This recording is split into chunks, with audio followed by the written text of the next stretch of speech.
সূত্রাপুর থানার সভাপতি জনাব আনসার শিকদার। জনাব আনসার শিকদার।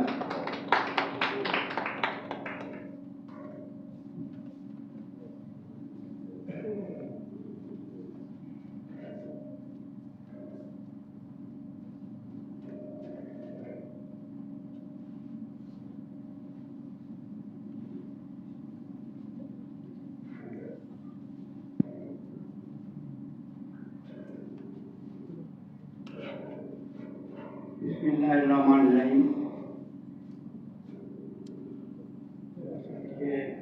15ই আগস্ট 1975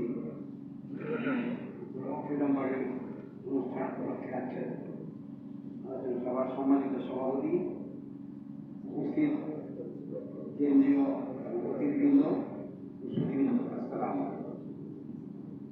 আমি গ্রামবাড়ি সম্বন্ধে বলতে চাই যে আমাদের দেশ যখন ক্রান্তি লগ্নে দেশ যখন মানুষ না খায় রাস্তা ঘুরত, সে ভূমি খাইত ট্রেন দেখে, সেই লাইন ধরে 100 টাকা চাউলের জন্য সেই লঙ্গরখানা ছিল। সেই সময় সেই রক্ষী বাহিনী, ইন্ডিয়ান ভারতীয় বাহিনী অত্যাচারে বিভিন্ন রেস্টুরেন্ট থেকে তারা বিভিন্ন লোক ফোন করে করে তারা লঞ্চ দিয়ে ঢাকা শহরে আনতো, আমরা এগুলি দেখছি। এবং সেই হিন্দু বাহিনীদের, এটা হিন্দুস্তানের সেই জলপাই কালার তাদের যে পোশাকটা ছিল, তাদের যে অত্যাচার, তাদের হেডকোয়ার্টার ছিল তখন শেরেবাংলানগর। তাদের সাথে আমাদের সেনাবাহিনীরও তখন এই মিরপুর বাংলা কলেজে তাদের সাথে একবার ঝগড়া হয়।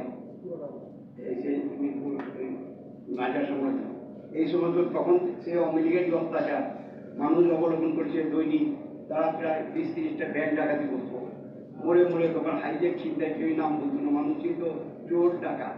তখন এই হাইজ্যাক ছিনতাই তখন থেকে পরিচিত হয়, মরে মরে সমস্ত মানুষদের লুটে নিত। রাস্তায় আমরা দেখতাম যে 10টা মানুষ না খায় আছে, মেয়েরা ছালার চট কইরা ইচ্ছা করতে তার শরীরে বুকটুক দেখা হাড় খাইতে গেলে তাকে যদি এক প্লেট খাওয়ানো হয় তারপরে সে মারা যায়। কারণ 10টা মতো আঞ্জীবন তখন 10টা লোককে নিয়ে দিত, আবার 10টা মেয়েরা। তখন আমরা দেখি সেই আওয়ামী লীগে তার ছেলেদেরকে, 2 সন্তানকে তারা স্বর্ণের মুকুট করে তারা বিয়ে করায়, কামাল এবং জামালকে। তখন মানুষ না খায়, তখন মানুষের মৃত্যুর দিন ট্রেনে কুকুর খেতেছে, মানুষও খেতেছে, কাকও খেতেছে। আর নিরুপায় মানুষ খাওয়ার জন্য এর মধ্যে তাদের একটা বাহিনী ছিল, সেই তাদের যে যুবলীগ, তারা স্পেশাল ব্রাঞ্চের গাড়ি দিয়া আলাদা আলাদা লোককে দেশ এবং শহর থেকে ঘুম কেড়ে ফেলতো। তখন দিয়ে ঘুমটা আমার যেটা হাসিনা ঘুম কেড়ে ফেলত, তারা তখনই সেই ঘুমের চালু করে। এই সমস্ত করার পরে এখন মানুষ নিরুপায় হয়ে কি করবে কোনো সহজ পায়নি। তখন আমাদের এই বীর সেনানি আজকে তখন সৈন্য তাদেরকে জানবাজি রেখা, যারা যে সেই ইয়ের থেকে একটা পরিবর্তনের জন্য তারা যে হাতিয়ার তাদেরকে আমরা ধন্যবাদ দিই যে তারা আমাদের জাতিকে বাঁচিয়ে নিয়ে। তখন তাদের একটা প্ল্যান ছিল যে এই দেশকে তারা, আমাদের সেনাবাহিনীকে তারা ধ্বংস করে দেবে, আর্টিলারি রেজিমেন্ট ধ্বংস করে না, শুধু একটা ওই রেজিমেন্ট তারা রাখে, যেটা ওই বিদেশের আসলে যে গার্ড রেজিমেন্ট প্রেসিডেন্ট এই ধরনের একটা, আর লক্ষ্মী বাহিনী তার চালাবে, আমাদের সেনাবাহিনীটা উদ্যোগ করে এই ধরনের আমাদের সেনাবাহিনীরা এই সমস্ত তারা একটা খবর দিবে। সেনাবাহিনীতে যদি 2টা রেজিমেন্টকে ধ্বংস করা হয়, এই সেনাবাহিনীরা করে থাকে তখন নাকিয়ের বাহিনী। এই সমস্ত দেখার পরে আমাদের বীর সেনানীদের একজন colonel Farooq Rashid, Dalim, Huda, colonel Shahriar, colonel Mohiuddin artillery, আরেকজন মহিউদ্দিন, তারপরে রাশেদ, নৌসদ্রি, এরা যে সংঘবদ্ধ হয়ে তারা নিম্ন অফিসার, তাদের উপরে ছিল কর্নেল শফিউল সেনাবাহিনী।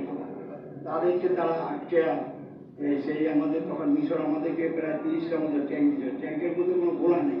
তারা এই সমস্ত ট্যাঙ্ক বিভিন্ন মহারান নামে শেখের কাছ থেকে অর্ডার করে নেয় বাইকরা, যে পরিবর্তনটা তারা করে। ওরা মানুষ তখন তো তাদেরকে একটা অভিশাপ দিয়েছে, একটা রং ধ্বংস।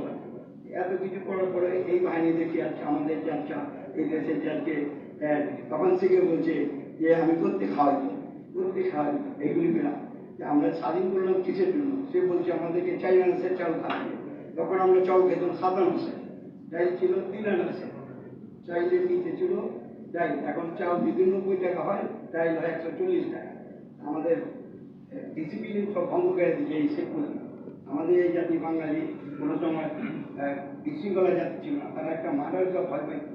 ইবনে বতুতার সময় আমরা দেখেছি এই দেশের মানুষ খুনের কথা তারা জীবনে শুনতে পারতো না।